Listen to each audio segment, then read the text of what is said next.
Hey, Patrick. Hi, Michelle. How are you? I'm awesome. Happy Friday. Welcome back. Yes. Everybody who's here, thank you for being here. We're excited to continue this as we get rolling. So today is our third of three conversations on educator burnout. We've been talking all week about educator burnout from different lenses. And so today we have allocated this time for Q&A. Anyone who stops by, has a question, just drop it in the chat. We will definitely make sure we answer your question. We also have been collecting questions all week that we will be addressing. And we're also going to talk about being unshakably resilient as well during this conversation. But we're going to first start off just slightly recapping what we've spoken about already on Monday and Wednesday when it comes to educator resilience. We had a couple of really cool topics. So on Monday, we actually started to unpack the educator experience in a post-pandemic world, like what we're seeing. We talked about strategies to stay empowered in a challenging environment. What else did we talk about, Patrick, on Monday? Can't remember. Yeah, no, we also talked about what you've seen in working with individual teachers, like the aspects of the job that they're really struggling with, and how you've been able to work with them and help them move through some of the things that have been really difficult since returning from the pandemic and some of the added responsibilities and things like that. And then we also talked about some of the aspects of the work that you do that are, getting rid of the stigma around mental health and about mental health work and resiliency, and how, your approach is a lot less terrifying to most people than the traditional mental health routes that were available to people in the workplace. And then also in session 2, we kind of explored some of the other aspects. We really talked about the trends that we're seeing overall, the big trends in education with stress, increased workload, challenging student behaviors, work-life imbalance. And then also we talked about schools that have unhealthy cultures around them and how that directly affects teacher performance and teacher mental health. Yeah, for sure. I mean, we just recently published our trends report, and those were the most common areas that we heard. And we spent some time talking about each of those areas. We also talked about regulation, how important it is to stay regulated yourself so you can deal with anything coming at you. I think that's a really important aspect of resilience as a lifestyle, is really all about being prepared for the inevitable stress that will come at us in our lives and in our work. So, yeah. Yeah, and the other aspect in session 2 that I really liked was this idea of this concept of time. When you ask educators, what's the one thing you want more of? Yeah. Obviously, everyone would like to be paid more, but the answer you most likely hear is time. They want more time with their students. They want more time with their colleagues. They want more time working on things that are meaningful to them. But that is something that we have a hard time finding in our daily life. So we talked about different ways that we can carve out time and different ways we can look at our day to change it up and create some time for focused work on the things that are important to us. Yeah, the idea of intentionality. But if you didn't catch sessions 1 or 2, you want to go back to the YouTube channel and catch them, because there were a lot of good nuggets. We're not doing it justice. So we definitely want to point you back to those and check those out.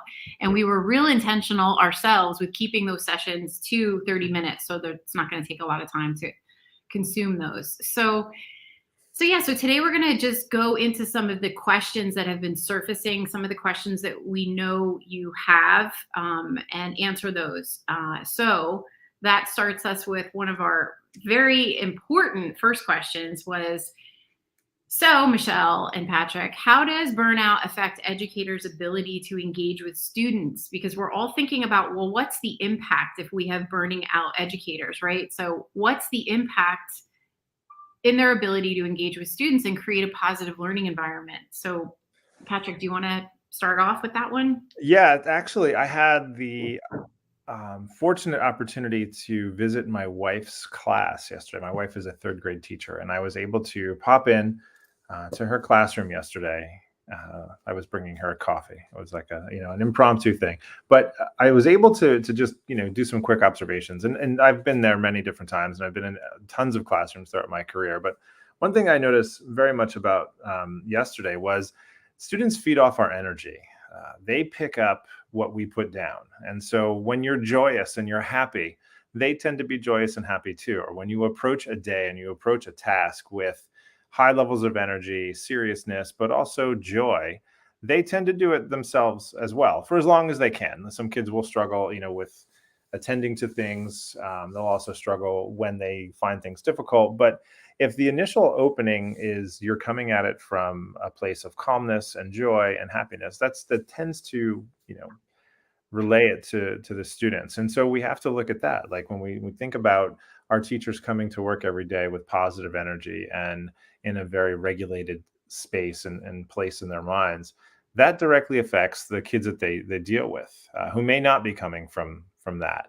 Um, Yeah. I there's think that aspect. Yeah, I think so immediately my mind went back to the presentation we delivered in Atlantic City last fall and how the teachers in the room were talking about the correlation between the disposition of the educator and testing, if I remember correctly. Yes, yeah. Right? There was something along the lines where like they realized there's a connection. I don't know if you want to speak to that. So yeah, we talked in that session. There's a TED talk that always comes up when you talk about this, and it's a woman named Rita Pearson, and she talks about the main crux of the 9 to 10 minute TED talk is students don't learn from people they don't like, and so that vibe that you send out to kids, they need to trust you and trust that you have their best interest in mind, and they'll work for you if that's the case. They won't work for you if they don't trust you and if they don't think that you have their best interest in mind. Kids can see through so many things. And so if you're not genuine and you don't work on that ability to love and spread joy in the classroom, it will have a detrimental effect on performance. Some kids learn and grow and succeed in spite of us. Like it doesn't really matter so much what we do. They're there for the right reasons and they have it. But most kids don't. Most kids need the emotional support that we provide to them. And so there is, we said it would be, when we left that, we said, all right, whoever's going to grad school, this is your perfect, doctoral thesis here is to find that correlation and get the research, centered around it. I'm sure someone has done it out there. We just didn't really dig into it, but it's definitely there. The other thing I always think about when it comes to this question, and I know we have other questions to get to also, but is, when a student asks a question or they approach us and we're short with them, which happens all the time. Like Mhm. it's just nature. And I think the more we are that way, or the more we minimize or have quick answers, or our affect is not so great with them, it has an effect, like a knock-on effect for them. The next time they come to you, they'll delay it. They don't if they have a great question or they're curious about something or they're unsure about something, they'll delay it because of the reaction they got at a certain point. So, and I know that's a really hard thing to do, and I know I struggle with that too, with my kids and with some of the colleagues and things like that. If I'm in a bad way, Mhm. I have to really be conscious to say, okay, well, I have to give this, I have to give this time and thought, and I have to be, answer it in a way that will have them come back to me and trust me Mhm. the next time. I've had a question come up in my coaching sessions with teachers who have children. They say, "How do I, Michelle, go from educator back to parent when I go home? How do I not continue to wear the hat of the educator? Gosh, this is perfect for you and your wife." Like, sorry, like it just hit me, and for me, like my advice was be more interested than interesting, be more curious than, you are in the classroom with bestowing information and sharing wisdom. What are your thoughts? Yeah, it's difficult because, especially the last 2 to 3 years, it's been exhausting being in schools. And when things were upside down and we were doing hybrid, and we had half your kids one day, half the next, or you were doing that piece where you were teaching to the physical kids in the room, but you also had a situation like this where you were virtual as well. It was exhausting to be doing this work. Teachers were wiped out with that. And so then coming home and having your own kids, who at the time, two of our kids were like right in the grade range that my wife teaches in. And it was like, a lot of teachers were teaching fourth grade content all day, and then they were coming home and having a fourth grader of their own. It's really trying because it feels like your day doesn't end. A 10-hour day then becomes a 15, 16-hour day of the same thing. So I think your point is really valid, is to try and approach it from the, sparking curiosity rather than the mundane nature of the work. We also do in our house, we do, as you know, I have a background in educational technology. So I'm always using different tools with them to try and, what we talked about on Wednesday was automate some processes. Like they ask a question. If it's a Googleable question, we have, a search engine open at all times that we just pop it in, and we ask the question of somebody else rather than having me spending time, mental energy doing it. Chat GPT has been wonderful for that, among some of the other AI engines as well, because the answers are a lot more full than I can come up with off of a very tired brain. That's awesome. Yeah, and I think, teaching kids how to use that tool and ask the right questions is really valuable as well. Awesome. So Kaylee's here again. She's got a question. I'm going to pop it on the screen. Thanks for being with us, Kaylee. So the question is, do you feel teachers are resistant to utilizing the strategies you present because of a lack of feeling control? Yeah, I think that this is, this empowerment is probably like the first thing I notice when I meet with a client is they're completely at the effects of their lives, like at the effects of circumstance, focusing acutely on the lack they have versus the abundance that they do have. So the resistance that I get is skepticism. You teachers, you're so skeptical. Like you're so skeptical. Like, Michelle, how is 15 minutes in the morning really going to help me? Michelle, really, I have to get outside and walk. What's that really going to do? I don't know. Why don't you try on and see how you feel after you do it for a few times, like, so these are things that, like, it's not like, brilliant ideas. These are things that your parents probably taught you to do to take care of yourselves when you were younger.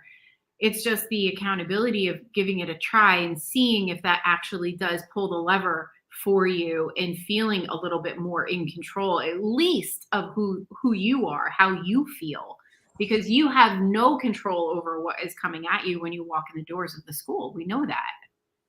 Any thoughts, Patrick? Yeah, definitely. I think, something we've talked about the last two times and even inside conversations is stress is always there. Like it is always going to be there. And I think that we have, oh, hang on, the dog's barking. Uh-huh. Live TV. This is what happens. I know. It's great. It's a podcast I listen to. It happens all the time. I'm like, oh my God, it's so embarrassing. But here it is. No, my point is, I think that there's, many of the people that Michelle works with and that I've talked to are coming at this from this fight or flight place where the stress you're feeling is so overwhelming. And it's almost like you're doing the same things every day and not getting anywhere. So I think this idea of stepping back and being very intentional about what you do and how you solve those problems lets you see solutions, like you said, that are really simple solutions. We made the comparison the other day of everyone knows that if they go to the gym and they do certain exercises, it will work, but we don't actually do it. And so having somebody that works alongside of you that holds you accountable will help you with that. Yeah, it is the accountability piece. I think that makes the biggest difference is people feel like, well, I'm going to have to report back what I actually did based on what I said I was going to do. Right. And it takes 30 plus days, something like around 30 days to create a new habit. So if we can have someone support us for those 30 days until you ingrain that in your routine, it can make a big difference. And I always say, like, what's the barometer? The barometer is really how you feel. We want you feeling as good as possible so that whatever comes your way, you can deal with, and you're not going to be devoured by it. That's it in short.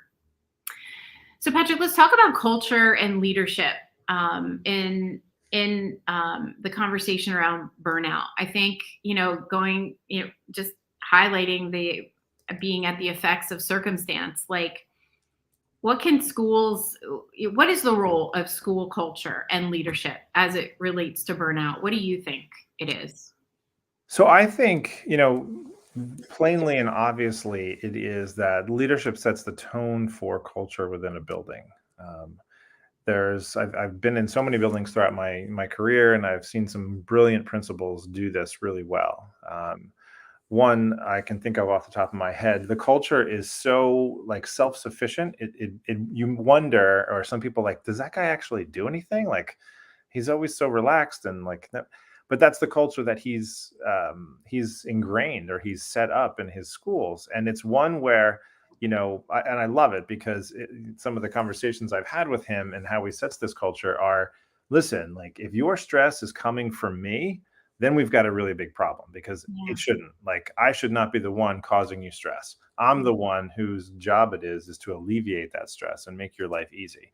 So I think about building culture like that, where you provide multiple jumping off points for your teachers. Like, you ever drive down like a really steep highway in like Kentucky or something like that, and like they have these off ramps that are just for trucks that lose their brakes. Yes. And I think about creating cultures and buildings like that. Like, what have you created that allows for people at certain points that are feeling unbelievably stressed or overwhelmed? What are ways you can build in that they can to have these off ramps, and they can say, okay, I'm going to take a little bit of break, I'm going to back it down, and then when I'm ready to go again, here I am. So I think about that, like principals and leaders set the tone for culture in buildings.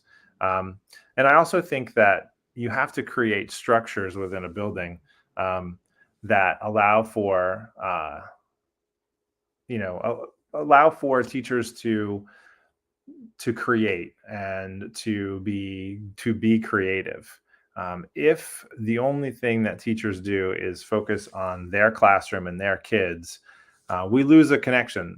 Obviously, it's vital. But if you don't have people doing work for the greater good of the community, that school community, then you lose a little bit of that connection, and everyone becomes really insular. So I think the role of a leader in those situations is to make sure that not only is everyone doing their individual responsibilities, but they're also taking care of the collective. And that takes a lot of work, and it takes a lot of trust building, because it's very easy for teachers and educators, even administrators, to close their door and do the work, because there is a lot of work. There is more work than you can imagine when working with kids from a teacher level and from an administrator level. Like, you can do paperwork all day if you want to, Wow. but you can't, because you have little humans running Right. around and you have Yeah. big humans running around that you need to take care of. So I think it's vital. I think that there's a huge part of the job that relies on a successful culture being built, and it takes a lot of work. So going back, we talked a little bit about time earlier in this episode, but we talk a lot about time in episode 2. I think about, one of the questions that we got was, how can educators prioritize self-care while also meeting the demands of their job? Like you just said, like there's paperwork, they could be doing paperwork all day long. So how can educators prioritize self-care? I mean, I think I'm going to answer and then you can answer. Yeah. I think it has to start with mindset. Honestly, I think it has to start with mindset. When we relate to self care as something we will ultimately get to when there's time, we will never do it. When we start to realize that we have to put the oxygen mask on ourselves before we can help others, and we have to make self care a necessity so that we get to show up the best version of ourselves in our home life and in our school life and work life, I think that makes a huge difference. So when I'm talking to people about their self-care, what is their relationship to self-care? What do they even do for themselves? Most of them will say there is no time. When I want to do something for me, I'm at the point of such exhaustion that I don't have the energy to go for that workout or do whatever because I'm just spent. And it's shifting their whole idea around caring for themselves and well-being as a cornerstone before they take on the weight of the world. That's how I look at it. Yeah, and as you're talking about that, I keep thinking there's like this little piece of stress that occurs in a day, where I'm just speaking personally here too. If I don't get up and do the things like you're talking about, if I don't focus on self care right away when I get up, like when we were talking Wednesday, was a day where I did not do that. So Mhm. what happens is, in addition to all the other stress that you take on during a day, if you're conscious of your self care and you know that you need to take care of yourself, whether that's mentally or physically, working out, whatever it might be, throughout the whole day, I carry that little piece of stress and I look for windows in my day. Like, can I fit it in there? No. And then like that stress grows and grows, and I get irritable if I don't do it. Like, if I bring running clothes to work because I'm going to run after work at 4:30, and then I get a call like this kid needs to go here, or I have a meeting that runs long, that stress builds and builds. So what you're saying about prioritizing it early in the day before you take on the weight of the world is so important, Yeah. because days happen to us. We try and be in charge of our day and meet that day, but sometimes if we don't do that, days happen to us and you become victims of time. So I think Mhm. that's important for educators and anybody to think about, is setting aside time that's untouchable. And Yeah. the easiest way to do that is early in the day. But if you have time that you catch at other points in the day, you should definitely make it untouchable and take care of yourself. Yeah, for sure. So I wanted to share because this is a question that surfaced. What are the common burnout warning signs to look for? And so I go back to the presentation that we gave. We entitled it um, "Are you boiling the frog?" Because so the question is asked, like, I think the person was asking me, am I burning out? Like, I don't even know. Am I the boiling frog? Like, what are the signs and symptoms? I should know what they are. So I wanted to just go through the signs and symptoms of burnout, just so you're aware of them, so you can keep an eye on them. Obviously, you don't want to let it get to this point, but if you're aware of it, then you can do something. So, like, the first is physical and emotional exhaustion. I call this one emotional drag. When all of a sudden you just don't have the energy, you don't have the ambition, you are feeling weighed down. I think those are very good red flag that you're not yourself. Lack of overall motivation, difficulty sleeping. I get my clients all the time telling me they're laying in bed at night ruminating about everything that went wrong. Difficulty sleeping could stem from excess stress or anxiety that you have not been able to process. So that's really important. Health problems, which would be like physical symptoms, chronic headache, or stomach problems. These are other ones you might be able to detect. Increased cynicism or negativity, where immediately you go to worst case scenario, like, oh my god, this is terrible. Like, catastrophizing it. Is that the right way of saying it? Immediately before giving it a shot of what's possible. And then decreased job satisfaction, decreased productivity, social withdrawal. Like, I don't want to talk to anyone, like, at all, right? I'm going to do the minimum. I'm going to isolate myself. Increased irritability, or the ability to just have patience, like you were saying before, with the student that gets the teacher that snaps at the student, or is short with the student, that has a ripple effect, right? That student's not going to be willing to go up and ask, be curious to them, because they have had that interaction. And then finally, cognitive challenges, our inability to concentrate, have good memory, or make decisions. Decision making takes a lot of energy. And if you have to be making a lot of decisions throughout the day for your students, for your family, whatever, you have to recognize the impact of trending toward burnout, because it will compromise your ability to make the right decisions when you need to. So those are just some of the symptoms. I don't know if you want to add anything to that, Patrick. I will take one. So if there's any principals or school leaders out there listening to this, one of the key factors if you're thinking about, are my teachers burnt out, is when you ask for volunteers and don't get any from Mm. a traditional group of people who volunteer quite a bit. Teachers give of their time, probably a little bit too much. But so we run into situations over the last couple of years where, we've had to really push and push for even paid programs, like situations where teachers will be getting paid for things, after school programs and things like that. Um, if you notice that people are not stepping up to do those things, it's probably a good time to look deeply and start talking to some of your teacher leaders about what's happening and what's the overall feeling and how do we attack that, because that's something that you don't typically run into in schools. Wow, I never even knew that. Thanks for sharing that. Yeah.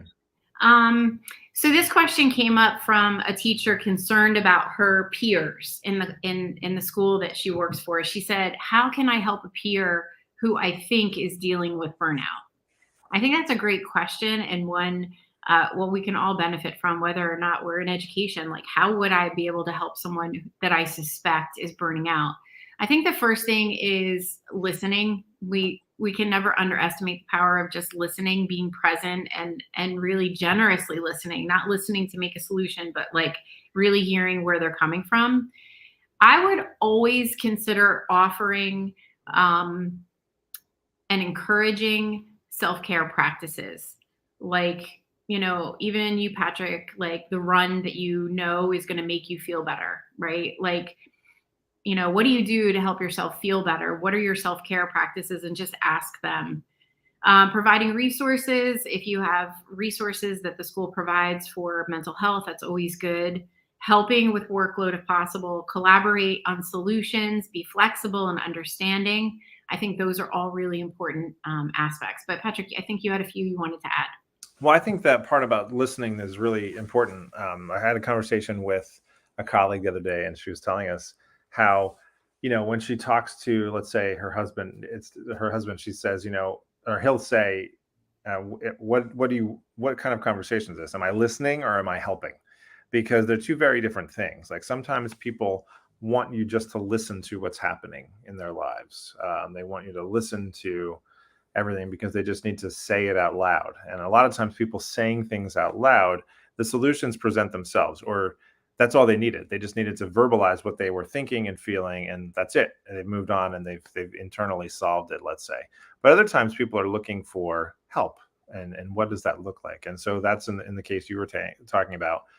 What are the practices that work for you that you might share? And you don't have to give them all of them. You can give them just one or two that are really stand out for you. And I love the idea of having them be short ones, like a 5-minute meditation. If you YouTube 5-minute meditation, like, you'll be overblown by what's out there. Mm-hmm. And so those things, 5 minutes, everybody has 5 minutes. Everyone has 5 minutes to close a door and put headphones in and do something for themselves. So I think those type things can really help. And it works. Like, I can imagine someone out there being skeptical, going, 5 minutes, how's that really going to work? No, like, seriously, 5-minute meditation can really help you control your breathing, clear your head, and give you just a brief break from all the noise that is going on up and in your head.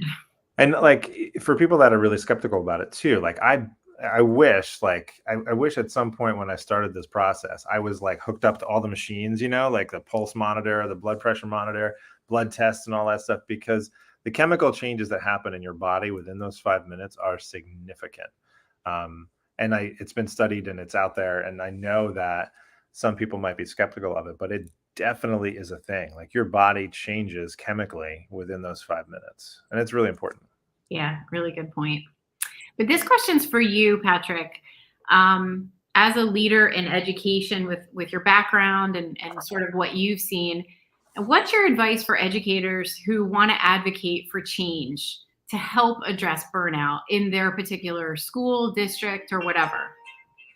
Well, the first thing I think they should do is, give their administrators your contact info. No, I'm just kidding.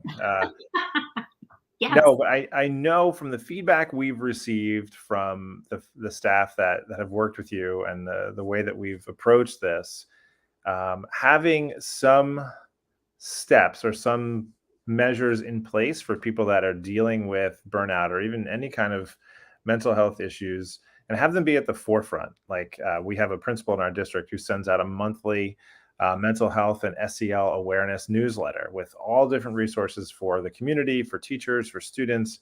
and different ways that you can, different meditations and different links that you can follow and learn more about various practices. So one thing that I would start doing, if you don't think your community is ready for, doing the type of work that Michelle does, is just creating advocacy or awareness of mental health issues in education.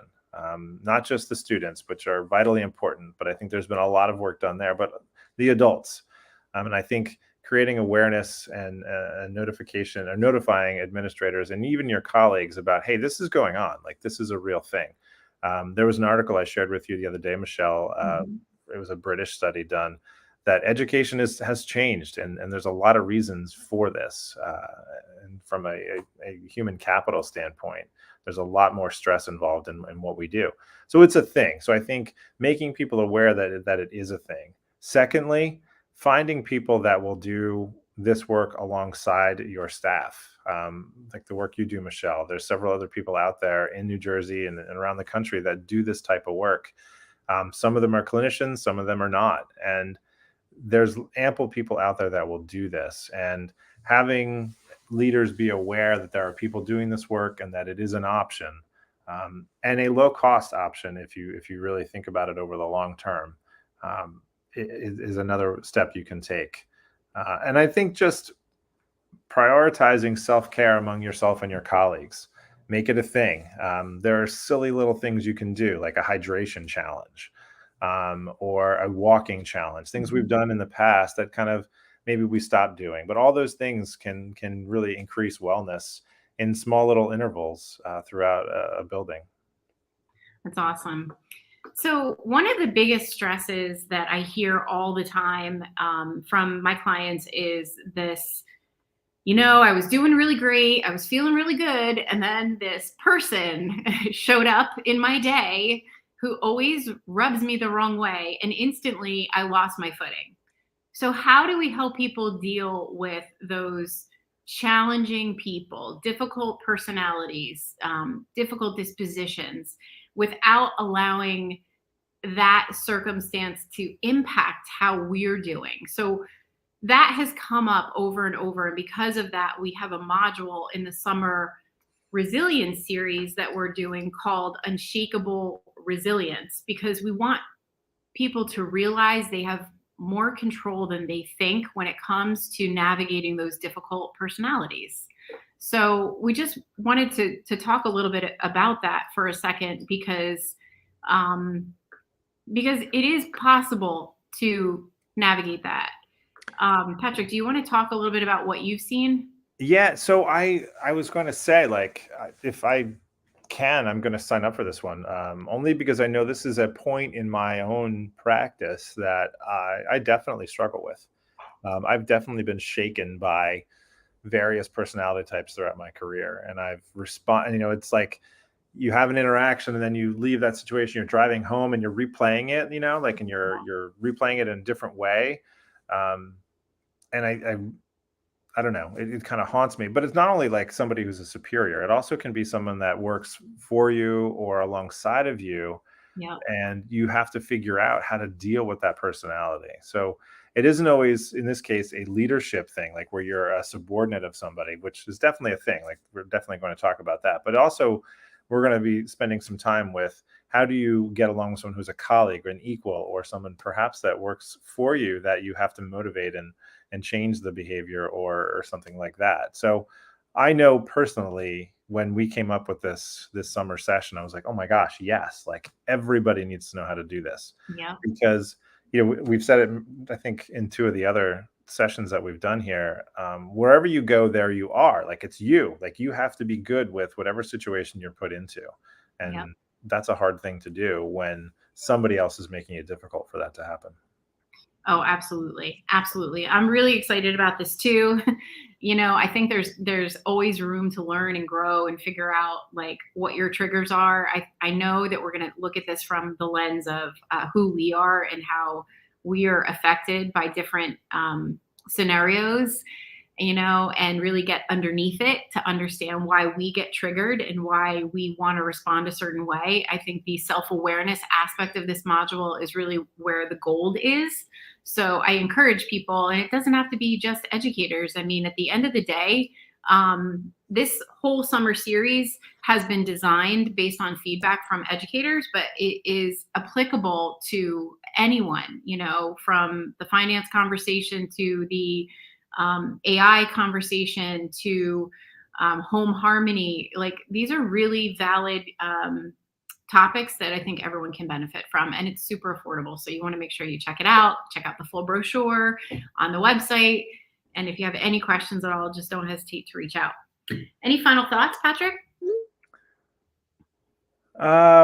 No, this was such a great experience. The 3 sessions that we had, it was wonderful to talk about these topics, because it's important to me personally and professionally.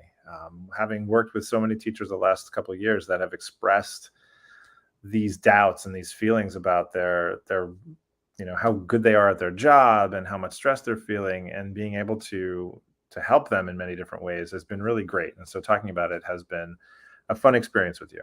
Awesome. Same here. You're so easy to chat with, and yeah, thank you. Thank you for sharing your wisdom and your insights and your experience in education with us. And I know that the teachers will benefit from it. So I just want to say thank you to everybody who chose to join us today on Wednesday, on Monday. Thank you so much for spending some time with us. Thank you for your questions, for your interactions. We appreciate it very much. And stay tuned, more to come on resilience as a lifestyle. So have a great weekend. Thanks, everyone. Bye-bye, Michelle. Bye, Patrick.